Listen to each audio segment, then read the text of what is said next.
Hello students, आज के इस लेक्चर में हम लोग आपके ही कुछ पूछे गए प्रॉब्लम्स के सल्यूशन के बारे में पढ़ेंगे। तो आज के इस लेक्चर में जो भी प्रॉब्लम हम लोग डील कर रहे हैं उसमें से एक प्रॉब्लम बोर्ड पर लिखा हुआ है। इसके बाद हम लोग एनसीईआरटी मोशन के एक्सरसाइज के क्वेश्चन नंबर 10 को डील करेंगे और उसके बाद एक स्टूडेंट का बहुत ही सिंपल सा क्वेश्चन था कि हम लोग मीटर पर सेकेंड या पर सेकेंड क्यों लिखते हैं, तो उसके बारे में डील करेंगे। तो अब अगर आपको अपने प्रॉब्लम का सल्यूशन देखना है और समझना है तो इस लेक्चर को एंड तक जरूर देखिए। लेकिन उससे पहले एक बहुत ही इम्पोर्टेंट बात मैं आप लोगों को बताना चाहता हूँ कि जैसा कि हम लोग सभी जानते हैं कि अभी लॉकडाउन चल रहा है और स्टूडेंट्स की पढ़ाई ऑनलाइन हो रही है, या तो वीडियो से हो रही है या तो फिर लाइव क्लासेस से हो रही है। लेकिन अगर इस बीच में स्टूडेंट टीचर के साथ इंटरेक्ट नहीं कर रहे हैं तो फिर टीचर ये समझ नहीं पा रहे हैं कि क्या स्टूडेंट उस चीज़ को देख रहे हैं या पढ़ पा रहे हैं या नहीं। इसलिए बहुत इम्पॉर्टेंट है कि आप अपने टीचर के साथ इंटरेक्शन बनाए रखिए। इंटरेक्शन बनाए रखने के लिए आपको टाइम टू टाइम एक्नॉलेज करते रहना होगा कि आप पढ़ाई कर रहे हैं।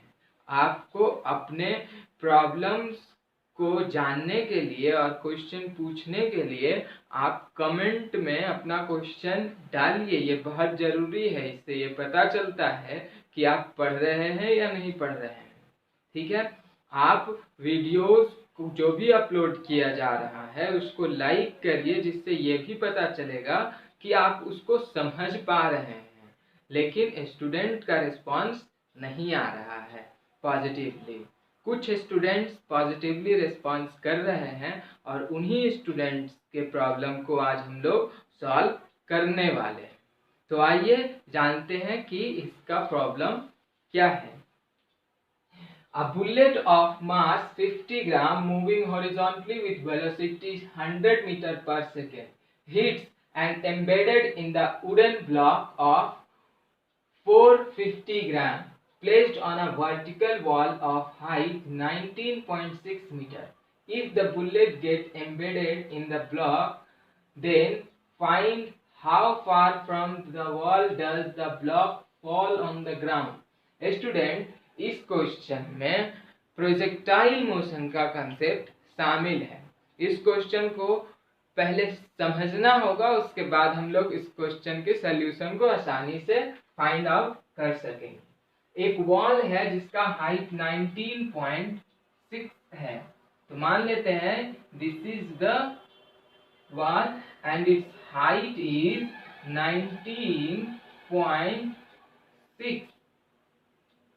19.6. On the top of this wall, a wooden block of 450 grams. 450 gram is kept. Now a bullet is fired with the velocity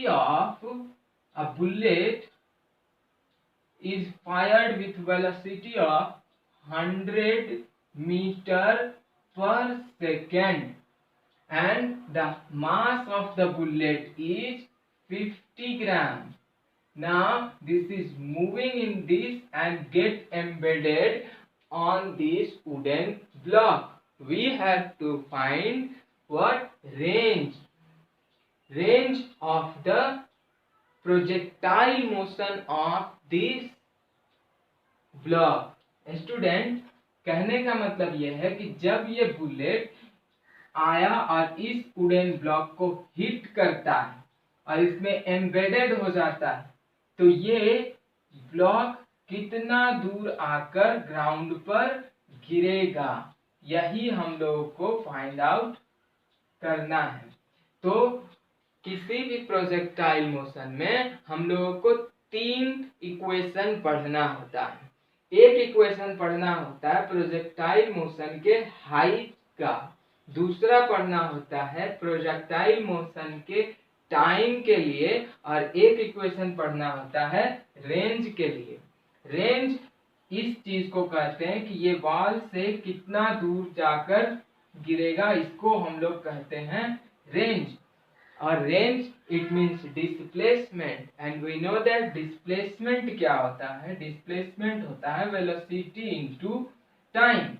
अब हम लोगों को क्या चाहिए, सबसे पहले हमको वेलोसिटी चाहिए इस इक्वेशन को सॉल्व करने के लिए, और देन आफ्टर हम लोगों को टाइम चाहिए। तो हम लोग आसानी से क्या निकाल सकते हैं, आसानी से हम लोग रेंज निकाल सकते हैं। तो सबसे पहले हम लोग वेलोसिटी फाइंड आउट करेंगे, देन हम लोग टाइम फाइंड आउट करेंगे।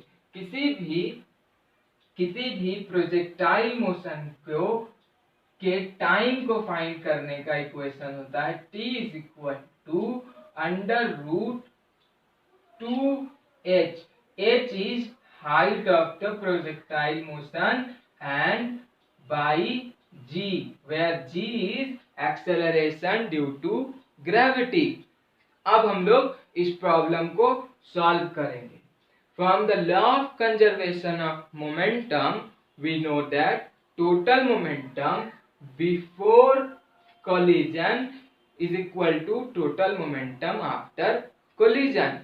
So, we will find the total momentum of bullet before getting embedded in the wooden block. Solution: if the mass of bullet is 50 grams, then the momentum before getting embedded is what? Mass into velocity, that is what? That is 50 gram, and if we convert it into kg, then we will divide it by 1000. So 50 by 1000 into speed is 100 meter per second. Now student, if after getting embedded in the wooden block, the velocity to fall on the ground is what? V, and V we have to find out the range. First, what we have to calculate? V. So this is the velocity of the wooden block when this bullet is get embedded in this block. So mass of wooden block after getting embedded, 50 gram of what? 50 gram of bullet got embedded into it. So this mass will become 450 plus 50 gram. It means 500 gram. Now this is 500, and if we convert it into kg, then we will divide it by 1000. So it will be 500 by 1000 kg into velocity. Now we will solve it. 0 0 cancel, this will be cancelled out, it will become 5 meter per second. 0 0 cancel. Now this 10 will come this side, and kg cancel. Okay student, now this 5 and this 5 will cancel out, 10 will come this side, so velocity will become 10 meter per second.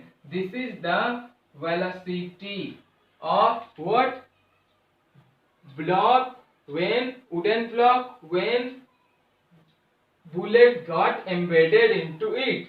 Now we will find out the time. For the time, or the time taken by the bullet got embedded in the block to fall on the ground. So time t is equal to under root 2, and height is 19.6 meters. So we will write 19.6 meter. divided by acceleration due to gravity. We know that acceleration due to gravity is 9.8 meter per second square. So we will write 9.8 meter per second square. Meter cancel out, and it will be cancelled out in 2 times. So T will become under root 4 second. So T is equal to 2. Now we can find the range. So we know that range R is equal to velocity into time. We know that the value of velocity is 10 meter per second into what?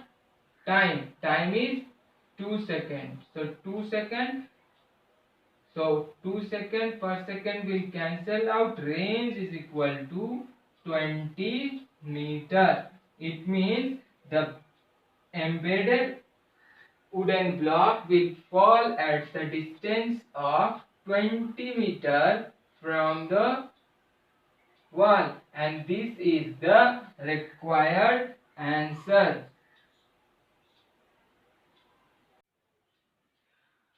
अब हम लोग motion से ही related एक problem solve करेंगे। Student, किसी भी problem को solve करने से पहले आपको समझना होगा कि उस प्रॉब्लम के पीछे का कंसेप्ट क्या है। आपको अपने मन से उस क्वेश्चन के पीछे एक भारी भरकम प्रिसेप्शन शामिल नहीं कर लेना है। अगर सर्कुलर मोशन पे कोई ऑब्जेक्ट मूव कर रहा है, इसका मतलब बिल्कुल भी ये नहीं है कि हम लोग एंगुलर वेलोसिटी, एंगुलर मोमेंटम और एंगुलर डिस्प्लेसमेंट की बात कर रहे हैं।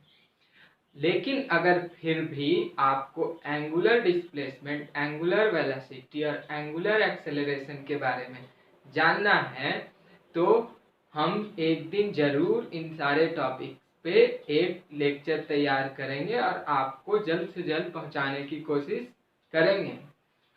ये क्वेश्चन चैप्टर 8 मोशन से लिया गया है। ये क्वेश्चन नंबर 10 है। इस क्वेश्चन में कहीं से भी एंगुलर वेलोसिटी और एंगुलर डिस्प्लेसमेंट की बात नहीं की गई है। तो आइए देखते हैं कि प्रॉब्लम क्या था। An artificial satellite is moving in a circular orbit of radius 42250. It means 42,250 kilometers. Calculate its speed if it takes 24 hours to revolve around the earth. हम लोगों को स्पीड फाइंड आउट करना है, ना कि एंगुलर वेलोसिटी फाइंड आउट करना है। So we have given radius of the orbit, that is what?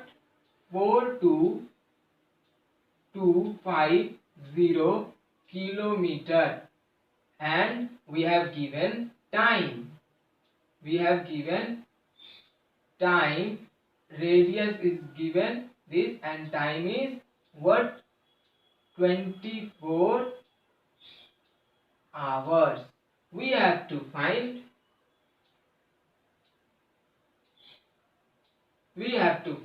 speed. So first of all we will write solution given radius is equal to 42250 kilometer, and if we convert it into meter, it will be multiplied by what? 1000. So we will get 2250 into 1000 meter, that is equal to 42250,000 meter. Now time for one revolution is given, that is 24 hours. 4 hours, and if we convert it into second, it will be multiplied by 3600 and second. Now this is the value of radius, so we will find out the circumference to find the total distance.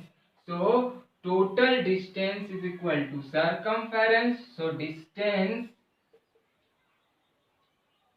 is equal to 2 pi and r. 2 pi r, that is 2 into 22/7 into the value of radius is 4225000 meter. And now we can find the speed. We know that speed is equal to distance by time. So distance is this much, so we will write 2 into 22/7 into 4225000 meter into time is 24 into 3600 second. And if we will solve it, we will get 3070.9 meter per second. So this is the required speed of the satellite. तो student, अब हम लोग एक student का बहुत ही simple सा question solve करेंगे। ऐसे क्वेश्चन से ये पता चलता है कि स्टूडेंट अब पढ़ाई में ध्यान देने लगा है और वो कुछ ना कुछ सीख रहा है।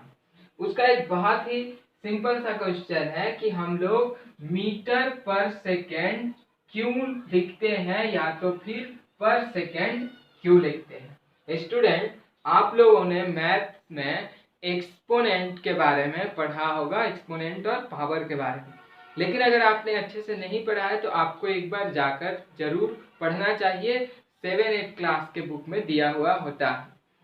तो लेकिन अभी जान लो कि कैसे लिखते हैं हम लोग इसे। ये बहुत ही सिंपल है। जब हम लोग लिखते हैं a/b, a कोई एक नंबर है और b कोई एक नंबर है, तो इसके पावर को हम लोग लिखेंगे 1 और इसका भी पावर क्या होगा 1। ओके स्टूडेंट, लेकिन जब हम लोग नीचे लिखे हुए नंबर को ऊपर लिखते हैं तो उसके पावर का साइन चेंज हो जाता है।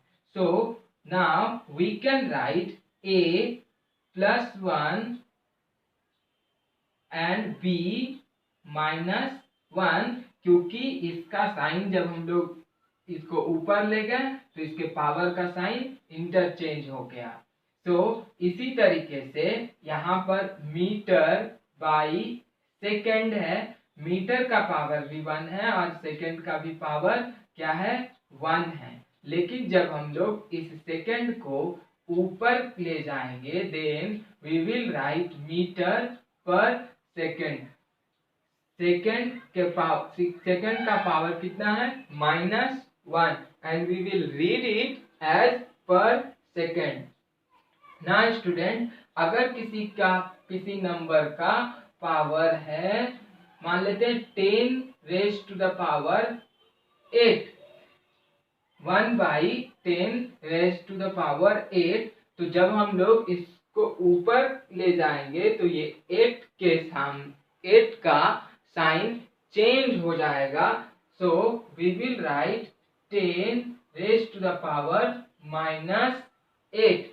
और अगर किसी चीज का पावर ऊपर में पॉजिटिव है तो हम लोग नीचे ले जाएंगे तो उसका पावर क्या हो जाएगा, साइन इंटरचेंज हो जाएगा और निगेटिव। फॉर एग्जाम्पल, अगर हम लिखे हैं a⁻10, तो अगर हम इसको नीचे ले जाएंगे तो इट विल बिकम 1/a⁻⁻10, यानी कि अगर नीचे पावर पॉजिटिव है, डिनोमिनेटर का पावर पॉजिटिव है, तो ऊपर ले जाएंगे तो डिनोमिनेटर का पावर निगेटिव हो जाएगा, और अगर न्यूमरेटर का पावर पॉजिटिव है तो नीचे ले जाएंगे तो साइन चेंज हो जाएगा और वो निगेटिव हो जाएगा। लेकिन हम लोग मीटर बाय सेकंड को रीड आउट करते हैं metre per second, so metre per second can also be written as metre per second, it means ms raised to the power -1। So student, अगर आपका कोई इस तरीके का क्वेश्चन रहे तो कमेंट सेक्शन में जरूर बताइए। आपके प्रॉब्लम के सल्यूशन को हम जल्द से जल्द आप तक पहुंचाने की कोशिश करेंगे। आपको अगर लेक्चर समझ में आता है तो इस बात को एक्नॉलेज करने के लिए वीडियो को लाइक जरूर कीजिए, और अब किसी भी तरीके के क्वेश्चन को पूछने से बिल्कुल भी मत हिचकिचाइए। हम ट्राई करेंगे कि जल्द से जल्द आपके प्रॉब्लम का सल्यूशन आप तक पहुंचाया जा सके। तो स्टूडेंट, आज के इस लेक्चर में इतना ही। जल्द मिलते हैं आपसे अगले लेक्चर में। तब तक के लिए खूब पढ़िए और अपने परिवार के साथ साथ अपने देश का भी नाम रोशन कीजिए। जय हिंद।